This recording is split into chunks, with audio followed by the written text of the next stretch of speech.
মাননীয় স্পিকার, আপনার মাধ্যমে মাননীয় পররাষ্ট্রমন্ত্রীর কাছে আমি জানতে চাইছি, সৌদি আরবিয়া, টার্কি এবং পাকিস্তানকে মিলে যেই মক্কা প্যাক্ট 7ই অগস্ট 2026 সাইন হয়েছে ম্যালর্ড, মাননীয় মন্ত্রী কি বলবেন যে এখানে বাংলাদেশের সুবিধাটা কি হবে এই প্যাক্টে যুক্ত হলে, বা বাংলাদেশ এই প্যাক্ট থেকে কি পেতে যাচ্ছে?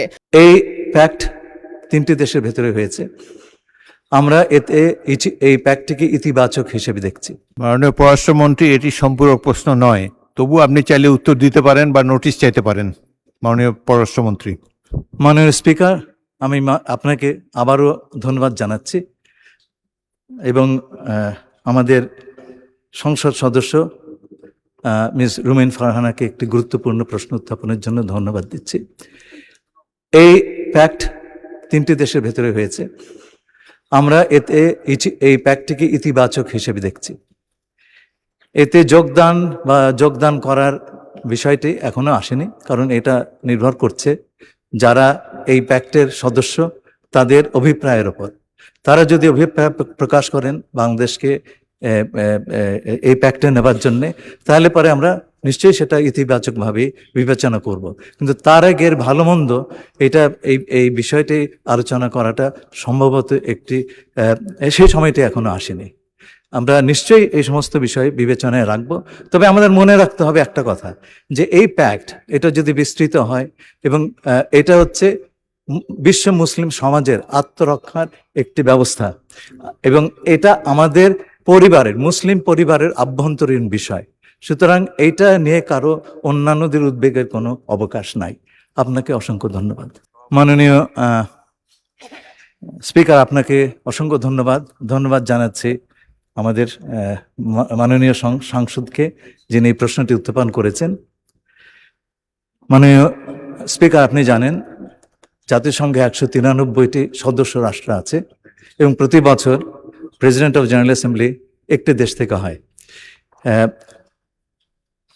মাননীয় প্রধানমন্ত্রী যখন আমাকে এই পদের জন্য মনোনয়ন দিলেন, তো সেই সময় মাত্র পৃথিবীর 5টি দেশ দুবার এই পদটি অলংকরণ করেছিলেন এবং এশিয়া থেকে এই প্রথম। আমি আগেও বলেছি, আমার প্রতিদ্বন্দ্বী 10 বছর সময় পেয়েছেন এবং আমরা সময় পেয়েছি মাত্র 10 সপ্তাহ। আমি মাননীয় প্রধানমন্ত্রীকে বলেছিলাম, আপনি আমাকে একটা ইম্পসিবল মিশনে পাঠিয়েছেন। উনি আমাকে তখন বলেছিলেন, আপনি পারবেন, আমরা সবাই মিলে পারবো। তার লিডারশিপে আমরা এই কাজটি করতে পেরেছি, এর জন্য আমি তাকে বিশেষভাবে ধন্যবাদ জানাই। এই পদটি জাতীয় সংঘ সাধারণ পরিষদের সকল সদস্যদের একটি পদ। আমি নির্বাচনে জয়লাভ করার পরে বলেছি, আমি সকল দেশের প্রেসিডেন্ট হিসেবে আমি কাজ করব। মাননীয় স্পিকার, আপনি যেমন সকল সংসদ সদস্যের স্পিকার, আমিও তেমনি সকল জাতিসংঘের সদস্য রাষ্ট্রের যে সংগঠন সাধারণ পরিষদ, তার প্রেসিডেন্ট হিসেবে কাজ করব।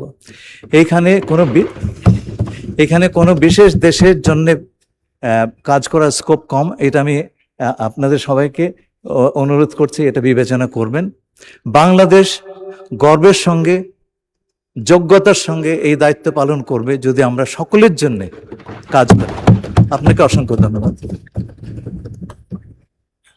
পরবর্তী প্রশ্ন, সম্পূরক প্রশ্ন, রুমিন ফারহানা, ব্রাহ্মণবাড়িয়া 2, জলবায়ুর উপরে প্রশ্ন করেন। এটা মূল প্রশ্ন ছিল। মাননীয় স্পিকার, আপনাকে অসংখ্য ধন্যবাদ। মাননীয় স্পিকার, পররাষ্ট্রমন্ত্রীকে তো আর চাইলেই পাওয়া যায় না, সুতরাং আমার প্রশ্নটি জলবায়ুর উপর না হলেও ওনার মন্ত্রণালয় সংশ্লিষ্ট, এই ব্যাপারে কোনো সন্দেহ নাই।